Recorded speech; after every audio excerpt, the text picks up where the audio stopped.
Ce mois-ci dans We Love Cinéma, on retrouve Laura Wendell qui nous parle de l'intérêt d'Adam avec Léa Drucker, présentée à Cannes, et Aurel San à propos de Yoroi qu'il a écrit et interprété.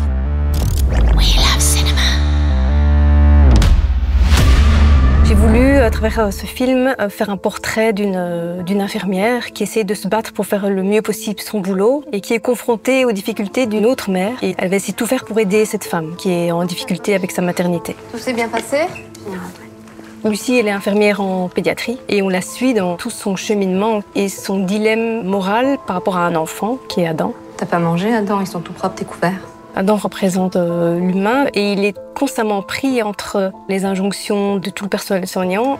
Qu'est-ce que t'as mangé? Et en même temps, il y a un véritable conflit de loyauté avec ce que voudrait sa maman. Vous lui avez pas donné, les couverts sont intacts. Est-ce qu'il a mangé? En fait, il essaie de ménager tout le monde, lui. J'ai vraiment choisi l'hôpital pour faire une sorte de représentation de la société. Parce que dans ce lieu clos, effectivement, c'est toutes les strates de la société qui sont représentées et en même temps, une certaine hiérarchie. Et qui dit hiérarchie dit souvent violence systémique et ça parle aussi de ça. Si vous refusez de collaborer, on va être obligé de lui remettre la sonde de gavage et vous aurez plus droit de visite.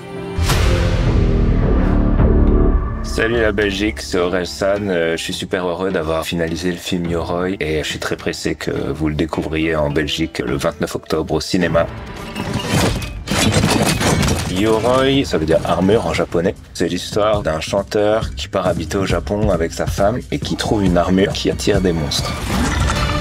On voulait faire un film comme les films d'aventure qu'on aimait dans les années 90, sur lequel on pouvait à la fois mettre de l'action et à la fois parler de plein de sujets. J'ai rien capté. Je pense que les gens vont ressentir que j'y ai mis une grosse part de moi, quoi.